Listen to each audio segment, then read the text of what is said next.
Hi, I'm going to begin with a bow.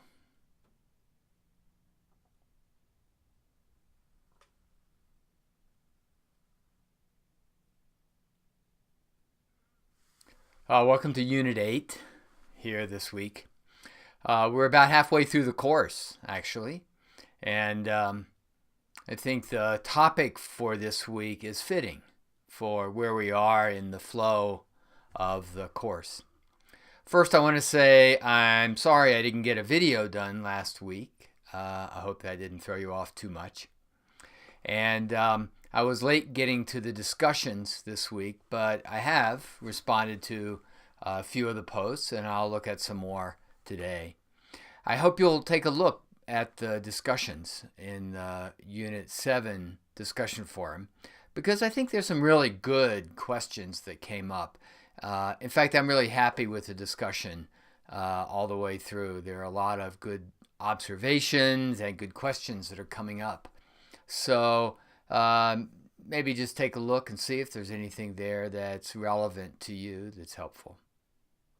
So Unit 8. This is Community Practice Week. Tuesday this week is Community Practice Day at Naropa.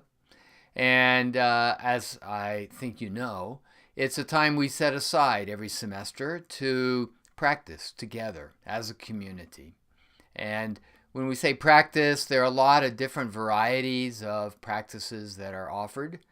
So I'll just say I hope that sometime this week, and maybe particularly on Tuesday morning, you'll be able to set aside some time to practice. And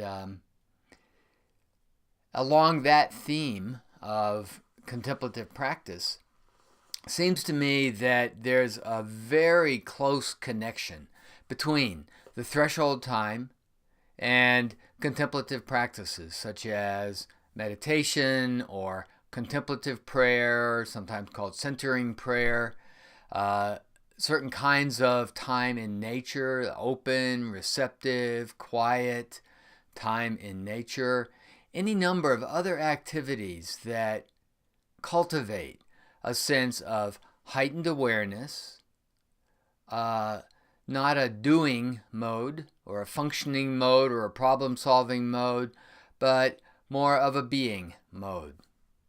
Cultivating the capacity to simply be in your experience, in the moment, in your environment. So it seems to me that contemplative practices are themselves liminal times. Sometimes we call them sacred space or sacred time. Time outside the ordinary flow of our lives. Time away from the ordinary concerns of our lives. Times to set aside these other concerns, other matters, and simply settle into the moment. To me, that seems like a liminal time. And so, I think that contemplative practice is also practice to be in the threshold time, the liminal time of a life transition. And the rites of passage highlight that. They provide sort of times for us to be more reflective and to be more quiet. We, in the threshold time of a rite of passage, we're released from the ordinary obligations of our everyday lives so that we can do the deep inner work of transitioning, metamorphosing, of letting go and dissolving the familiar roles and self-concepts and ego structures in order to move through the transition. So I hope the material this week helps to explain that idea and make it richer for you. And I'm really looking forward to our discussions this week. I'd love to know how this notion lands with you.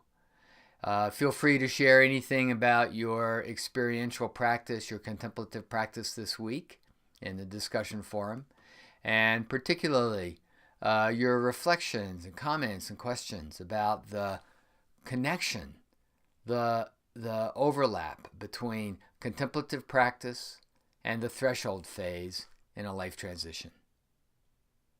So, looking forward to being with you online this week. Keep in mind upcoming assignments, and if you have any questions about those or just want to let us know how things are going, there's places to do that in the forums.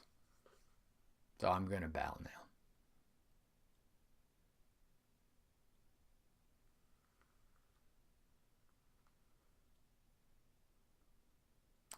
Thanks for being here, and I'll see you online. Bye for now.